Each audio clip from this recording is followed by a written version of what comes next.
us have been privileged in this lifetime to have domestic managers, or commonly known as mboch. No offense to them. They keep our homes clean and they make sure everything is in order in the household. We vet them more than we vet any other thing because these are the people that are closest to us. They handle the food that we eat and they handle our children on a daily basis, even in our absence. So assuming you got home from work and your domestic manager hadn't cooked, the children hadn't been bathed, and there's no order in the house, what would you do? Because in my personal experience, when we didn't have a domestic manager, I had to do the house chores by myself. And every time my mom would come home and find dirty dishes in the sink, hell would break loose for me. And I'm here today with my friend Faith Kasina, and we're going to talk about what Chapter 1 of the Constitution of Kenya focuses on, which is the supremacy of the Constitution of Kenya 2010 and the sovereign power of the people. So tuanze na experience yako Fei. Mama kasha kwambia umop nyumba kakuja kupata huko umemop hiyo nyumba. Yes. My mom is a very tough woman. So nilikuwa napata. It's war, you know, si ataki chapo pole pole, it's war. Yes. Why is it that you think to replicate accountability and we demand so much from people who are around us and family and even our domestic managers? Because mtu akikam home apate mbocho wake hajafanya kazi, there is a very high chance that tomorrow huyo dem atakuwa na job ama kama hata ni boy. Lakini when it comes to politicians, manze tunakuanga tu tumechill. Wao wanakam, wanatuomba kura, tunawapatia kazi, sisi wenyewe tuko jobless, hawafanyi hiyo kazi, alafu wanarudi tena after 5 years, wanatuomba kura, bado tunawapea hiyo job, and we don't hold them accountable. And then junior election year, sijuka huko kwenye kabarabara kamejengwa mahali kabarabara kampya, kwa huko kwetu nimeona kabarabara kamejengwa, alafu wana expect hatu wapigie makofi cause yay, mmetujengea barabara mhesh. Ucha nianze why we don't hold them to account. Because one of the reasons is I feel first of all Kenyans do not know that they have the power. No. And wale watu vote si kubaya. Ni maskini. Aki ukweli masoso wa votingi. They don't queue to vote. Sisi maskini ndio to vote every other time. And my biggest problem na hiyo ni ati tunavotingi kama hatujui also the power of what we're doing. No, hatujui. Sisi tunaonanga it's a process. You know, it's just a 5-year process that we do every other time. But pia hatuoni, hatujiulizi wao watu tuneka hapo. Juu ni kazi yetu. Yani hatuonangi ni kama tunawaandika job. Ukaulizwa, uwezi sema huyo mtu umemwandika job, venye umeandika mbochi wako job. Unaona? Huyo ni mtu. Unaona venye unamkanga asubuhi, unaambia gardener, please make sure this and this is done. Nona. Yeah. That is how we should be doing to them. Make sure this and this is done. Nona. Make sure, and please, it's my money paying you.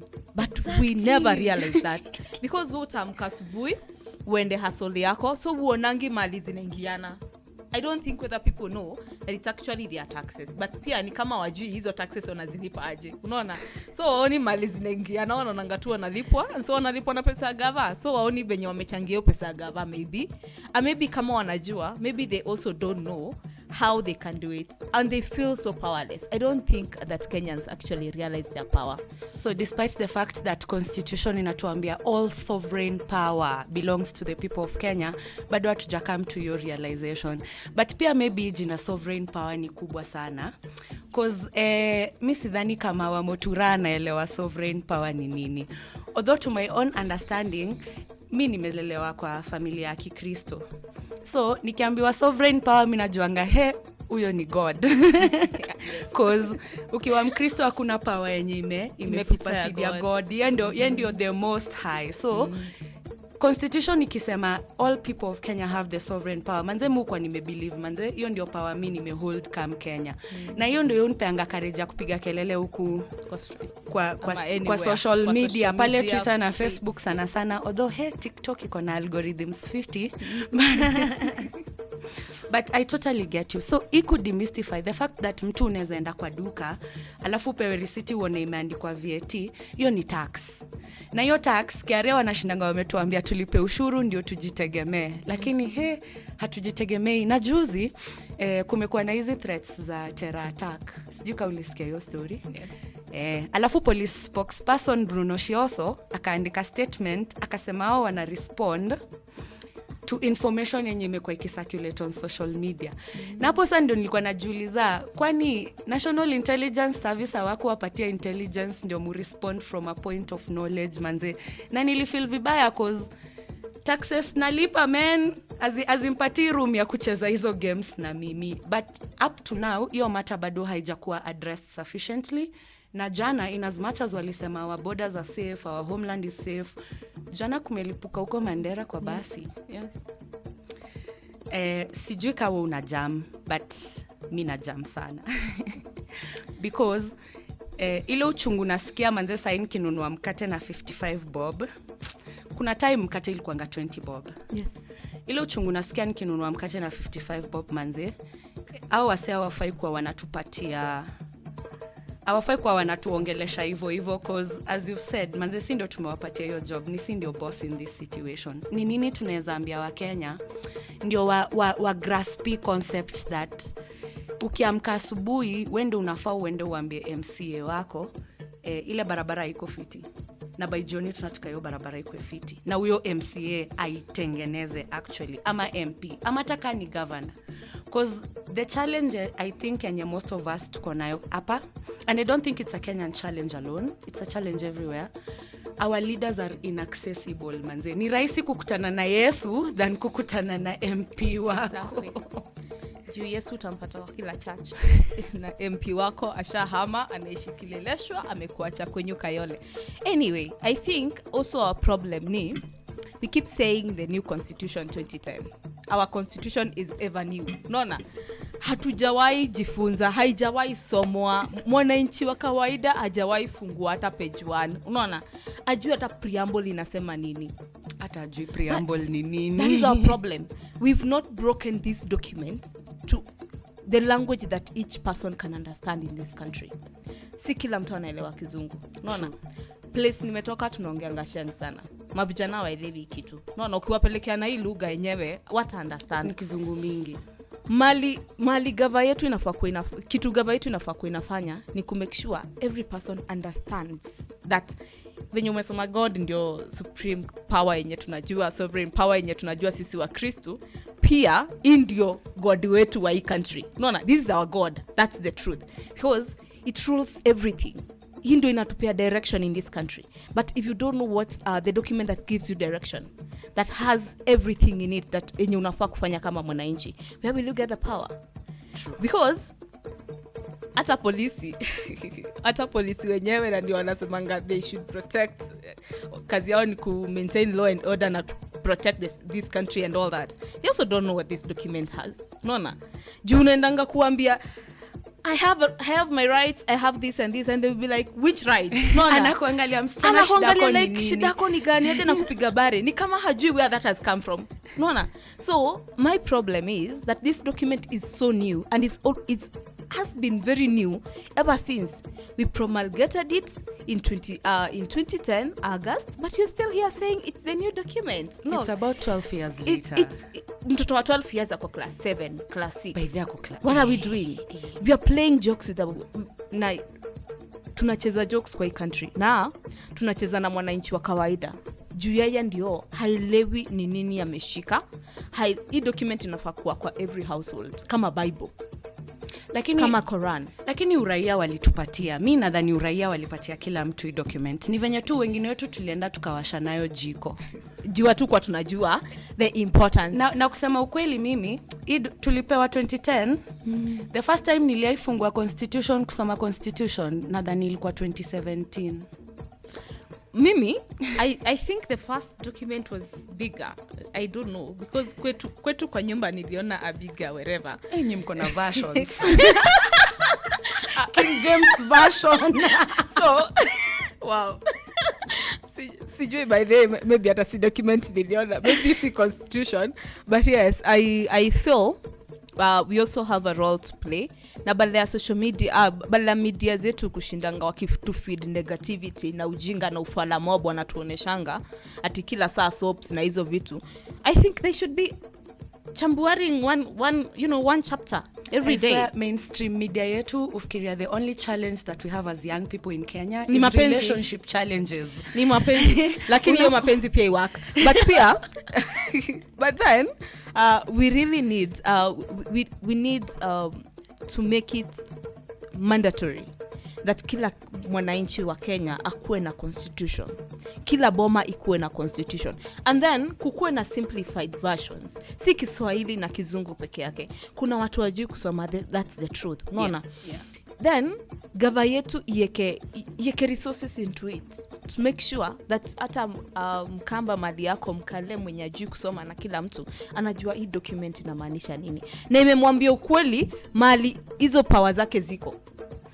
This document actually says you can exercise your power directly or indirectly. So actually, when you come to the indirect bit, tunaambiangwa niyo ya ma-MP na kina nani. Lakini inaacha on the direct bit, it's kind of mute. I was saying that to me.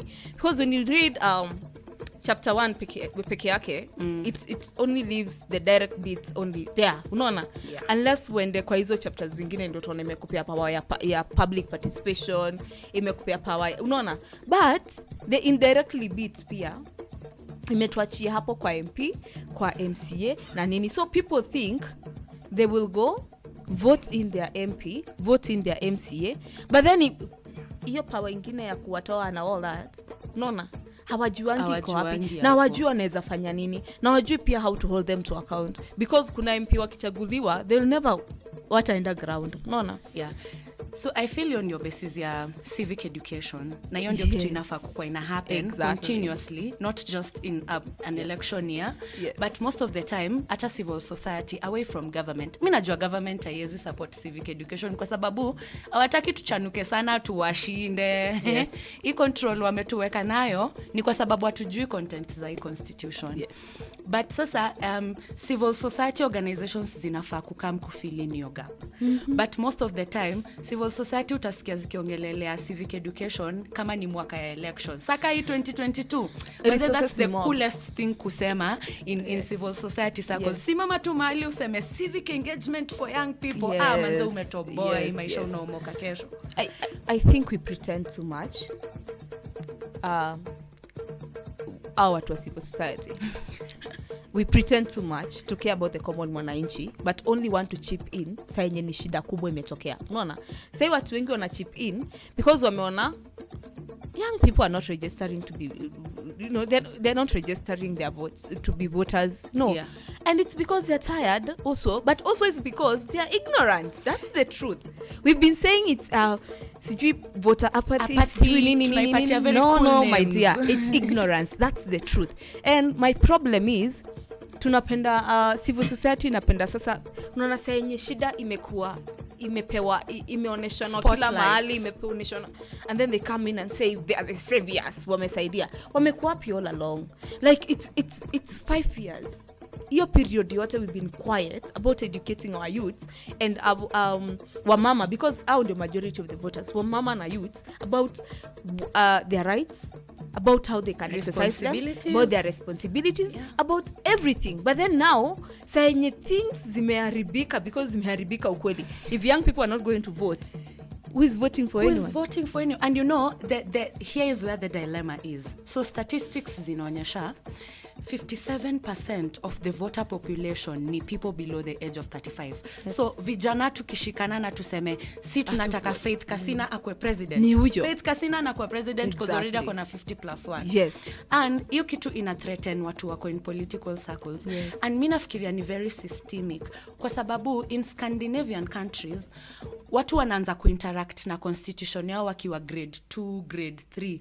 Sisi ukiwa shule, constitution ndio kitu moja hata utaijua. Hiyo constitution utakuja kuisikia kama umemaliza pengine university. Yes. Alafu jaribu kufanya siasa pale campus uone venye utakimbizwa. So I wonder why tunakuwa blamed for voter apathy when hatujai kuwa na civic engagement before. So wana expect tumefika 18 years and we magically now understand what the constitution says, we know our rights and we know our civic duties. Ni kama ikitu wazazi wa ushindanga wametuambia achana na vijana, usiongee na ule kijana. Nilikuona na kijana wanani kwanza, mzazi wako akisikia uko na boyfriend manze ni vita. Alafu all of a sudden umefika 24 years sasa unaanza kuulizwa mbona uolewi? Kwani haunanga boyfriend? Umedemonizewa na maisha yangu yote niamke tu siku moja and I'm like, oh yeah, nimekuletea mtu sasa. It doesn't work like that. Lazima kukwe na engagement, na the sooner or earlier that engagement starts, una grow ukiunderstand ni nini. I don't know to what level after election we all go to a relaxing mode. Unaona, we all go back and relax and we are like hiyo ilipita, hiyo campaign imekuwa mzito na imepita. Unaona, hiyo campaign imetukimbiza.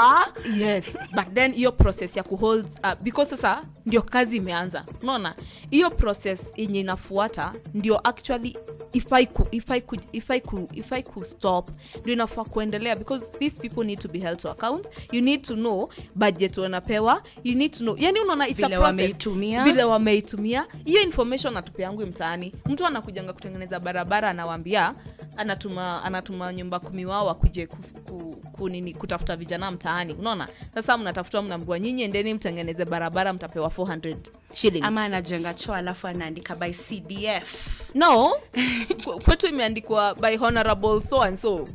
Na hiyo ni pesa ya CDF. Kwetu kuna barabara ya MCA, kuna barabara ya MP, barabara ya MP. Yaani kidogo senator na governor wakuje kuongeza yao. Kuna shule za CDF zimeandikwa honorable so and so and I'm like, wait. There's nothing honorable they actually do, yeah? Na hii manze kupigia leaders wetu makofi ati kwa sababu amejenga choo, kwa sababu amejenga barabara, ni ufala. Wewe ukirudi kwako nyumbani umetoka hustle, nani anakupigianga makofi ati manze leo umepiga hustle? Hakuna mtu ana clap for you. Ni kama kuingia ATM, uingize kadi utoe ngiri 10 and then uambie thank you. It's your money my dear. It's your money. What are you doing? Unaona? And that's the craziest bit. That sisi hatujui it's our money. Haujui ni hiyo ni kazi anafaa kufanya. Secondly, ukitisha budget yenye mtu okay, because most people do not know where actually they can get that information ya venye hiyo ndio imetumika. Ukienda kwa hiyo MP waanze kutafuta information yenye ametumia, utapata hiyo information. Kwetu kuna class 3 zimetengenezwa na 10M. Only 3 classes. Zimetengenezwa 10 million. Unajua 10 million inaweza simamisha flat mahali ama nikipata hiyo nimeomoka. You know, like nikipata hiyo mimi nimeomoka. Maskini imeisha. But ni class 3 na mtu anakuambia amekujengea na 3 million. And then wako hapa kusema amefanya kazi. Kudos. Unataka kusema afadhali huyu wetu alitujengea class kuliko ule wakina nani mwenye hata hajawajengea. No, si tunataka kusema that's the conversation. That's the conversation going on and you're like, where are we comparing bad leadership? We should actually be saying wacha huyu mwenye atumtaki. Unaona? Hatumtaki because we want quality. When you're looking for leaders, you need to look for integrity, for quality, for accountability, for transparency. Because you're ni mbocho wako, hizi kupikia chakula. Wewe ni mbocho wako by the way. Huyo ni mfanyikazi wako, acha niache kutumia jina mbocho. Huyo ni mtu ni employee wako. You know, they are your employees. They need to work as per the guidelines ama wherever they are in place for them to work. Unaona, zile rules zenye zimewekwa zenye wanafaa kufuata, they need to follow that because they are your employees. Actually, but then I also don't think wana understanding the job description yao ni nini. Me, by the way, kama kuna kitu ningetaka kuambia Wakenya, msaki kama hapo kukuomba kura, hebu mwambie kueleze job description yake ni nini. Mwambie tu wewe kama MP, kazi yako ni nini? Unaelewa kazi yako ni nini? Because huyo ndio msanafaa ku represent your voice. But zile vitu mimi naonanga hao watu wakipigania huko parliament, manze they don't even represent us. You know, juzi as Kayole Social Justice Center, we held a baraza for the aspirants who are vying na tukaita wananchi they come and nice. I am telling you, kuna MCA alisema atajenga shule na hospitali. Okay. And I am like, wait, what's kazi ya MCA ni gani first of all? Unaona? Hiyo ndio ile kitu unafaa kuambia mwananchi, because usikuje tumekuuliza, the question was what's the role of the MCA, and then someone says kazi ya MCA ni kujenga, MCA mzima mwenye anasimama, kazi ya MCA ni kujenga hospitali na shule, sikatai, but what's the role of the MCA? To represent the people, and that's hiyo ndio inafaa kwa your main point. Una represent for MCA. Asante kwa kuelewa hiyo job description. Una represent your people. Si ati unaenda kujenga hospitali na shule. Hiyo unaona siasa ya kitambo inafaa end. Yani it's time we end hizo siasa za kitambo za kudanganya watu. Nitajenga shule, nitajenga hospitali, utaleta, yani wewe ni MCA. And then also please, ukiambia watu na wajengea shule na hospitali, unajua MCA ananga resources. That is the thing. So msaki kama kuambia hiyo story, I think naturally the next question utamuuliza ni hiyo resource hiyo do unatoa. No, nilijipata nimemuuliza hivyo because again maybe mimi ndio sikuwa najua kuna resources za MCA and I'm vying, so nikamuuliza kuna resources za MCA za kujenga shule, and response yake ilikuwa no, like alinyamaza because unajua watu wengi hawaja they just unaona venye unaendanga because they know kutafuta kura na pesa, ukiwa na pesa ni it's a walk in the park. Unaona una slide tu my dear. Hakuna mtu anakuuliza swali. Ni kuserereka. Sisi wenye hatuna pesa ndio tuna have to explain. Yani hii kuweka mtu box ndio tunakatia sisi wenye bila pesa.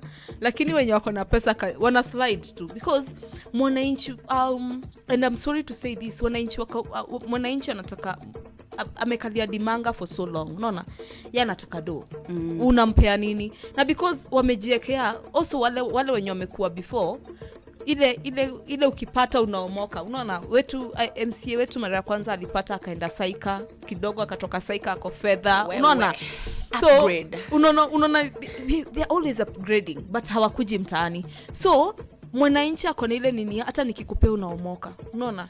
So mimi ni kanje zangu sai, nijenge zangu sai, tumalizane juu unajua sitakuona. So hiyo mentality yao pia ndio imetuweka mali tuko sai. We are not even asking people whether they know their roles. We are not even asking people what they will do. We are not asking people, we are not even thinking. By the way, I've been saying we need to sign an MOU with these leaders. By the way, I think nimefika hapo kwa let's sign an MOU, you know, like, but you know, citizens ini MOU yetu, MOU bana. But sasa ndio nasema wananchi, unaona ule mwenye atashinda the first meeting na wananchi wa kawaida, unaona hiyo ndio MOU yetu ya constitution.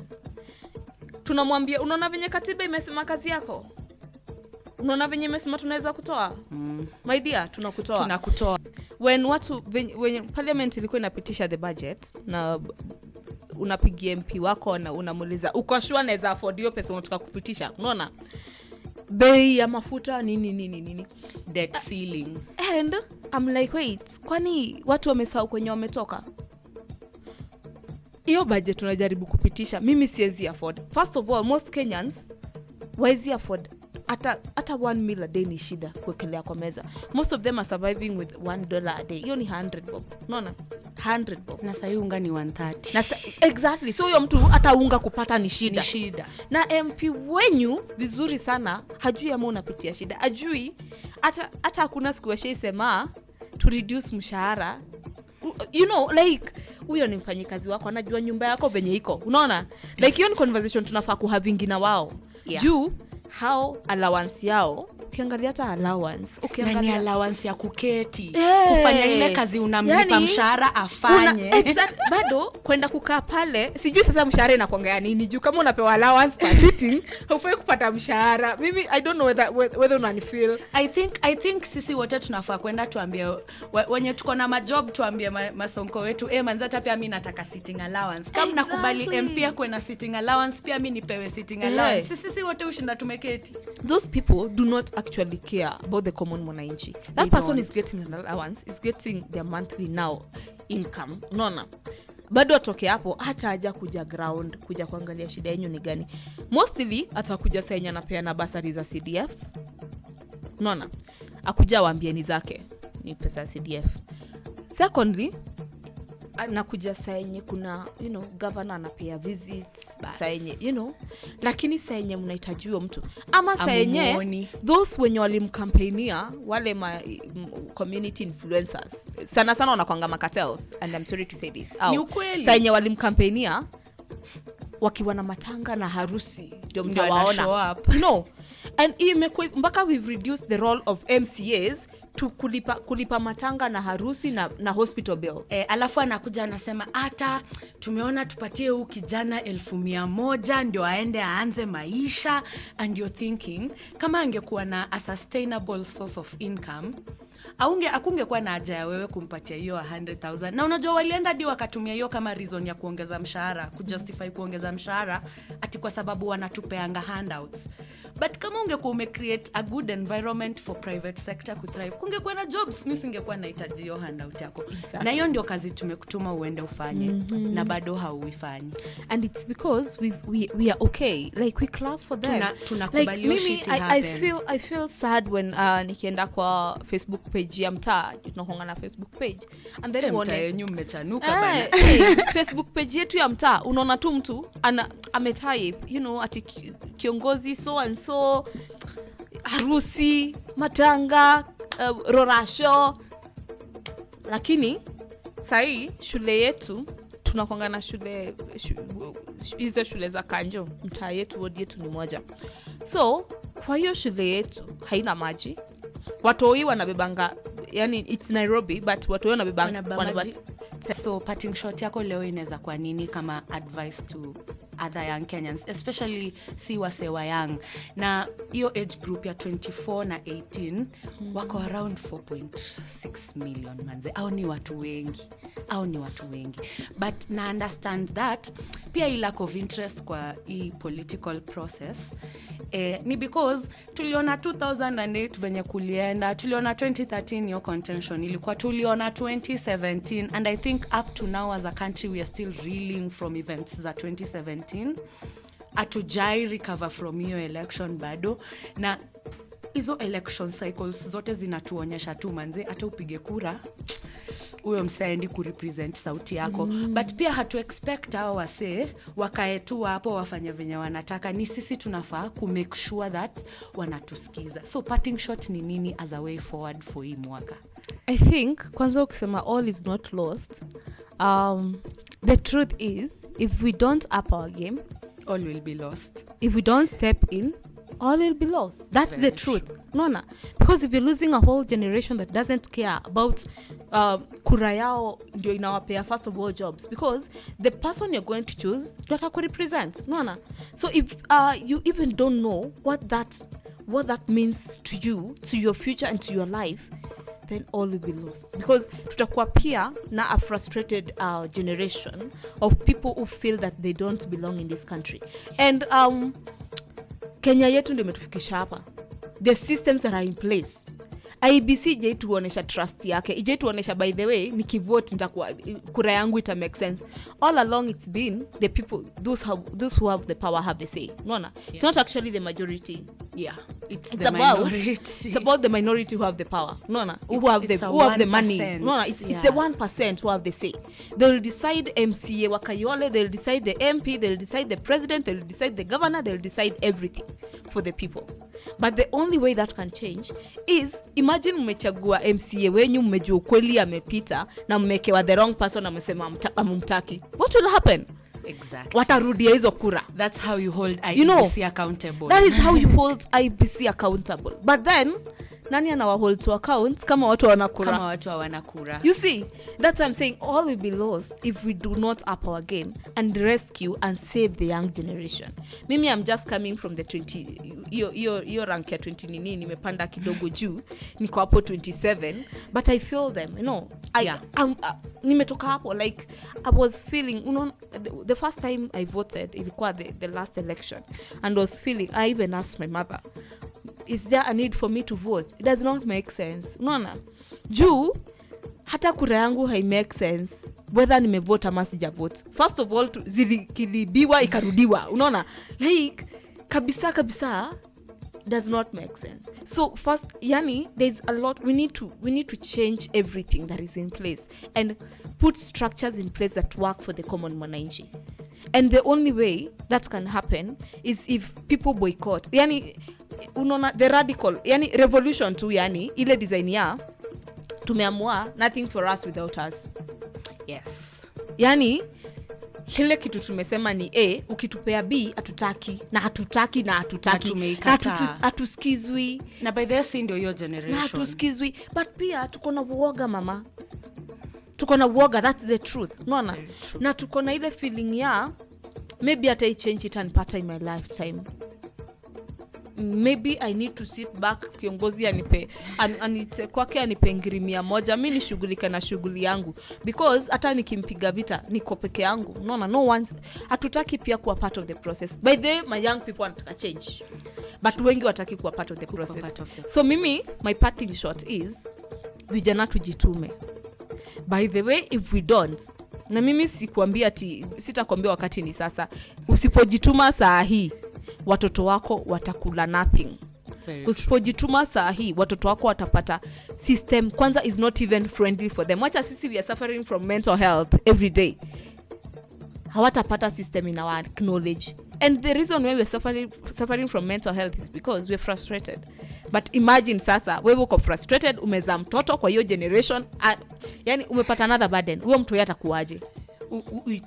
Tutakuwa actually tuna pass on the trauma to our exactly children. And even na it goes down trauma itaja heal juu sasa itakuwa a generation of very traumatized people. So please young people, my fellow young people, especially, and I like pleading with mothers. Sisi ndio tunaleta watoi kwa hii nchi yetu yenye iko venye iko na tunajua venye iko. Unga saini wanchwani. Like mtoi wako saini unamzaa, saini anakuja kukua mkubwa, itakuwa 300, double that. So wewe ndio uchague, unataka by the way lipe 300, by the way sahi sitabembeleza young people. Ni wao, ni kama mbaya, ni wao uchague, unataka alipe 300 ama unataka pate kiwa chwani. Na the only way itafika chwani is if only we take the power, because article 1 ya hii constitution imetupea the power. Unaona, like katiba yetu imekupea the power. Wewe hata ukishindwa hiyo sovereign inamaanisha nini? Wewe jua tu it's total power. Ile sikutoulizwa it's total power. You don't want to care. Hata si Karawa na power, si Hunyako na power, si nani. Ni wewe.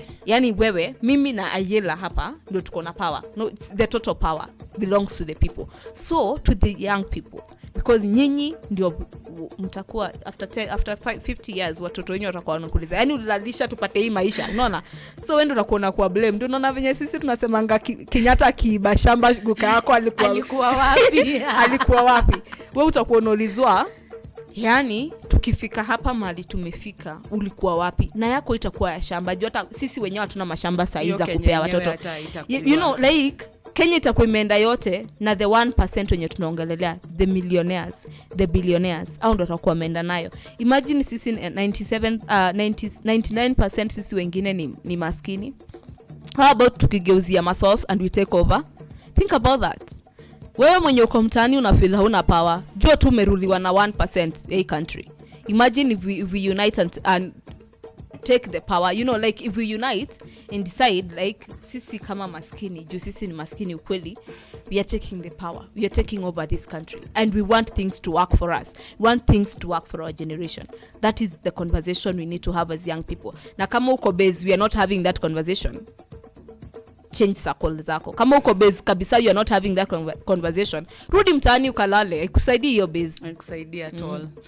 Mi kitu nataka kusema ni the same way mi natumia hiyo jina Mboch, and I think ni jina inafaa kupewa dignity, but napata na find this situation kukua very ironic that mse utakam uingie kwa nyumba jioni upate Mboch wako hajafua, umpigie kelele, na wale wenye ni toxic mnajua zile vitu nyi ufanya, alafu umalize na uko tu hapo unasikia 2 billion imeibiwa kutoka Kemsa, lakini uko hapo unapigia huyo mtu makofi, na umetoka kukelelesha Mboch wako hapo kwa nyumba kwa sababu hakufua nguo, but uko okay na mse kuiba billion zako 2 banza. Hiyo ni ufala, na ni ufala tunafaa tukome, na tunafaa tuikome sahi. Na hii narrative iko huku nje ya kutupasha hii generation kwa sababu ya mistakes zenye hiyo generation nyingine ilifanya kwa ballot box manze. Pia hiyo ikome. Anzeni kutu engage, mtufanye tuelewe ni nini hii katiba inasema, break it down for us. Hatuwezi tu amka kesho na to understand voter responsibility na voter education ni nini. So play your role as your generation, acceptini ile makosa mlifanya na msitupange. It is our time. Tunafilio pinch, si ati tumekaa hapa tumelalisha. We are gonna do something about it, but we cannot do it the way it was done in 1982. We are gonna do it the way it's supposed to be done in 2022. All you can do is offer guidance. So thank you so much for hanging out with us today, and we'll see you on the next one. And we want to thank Kofisi Africa and Article 19 for supporting this awesome project, and see you next week.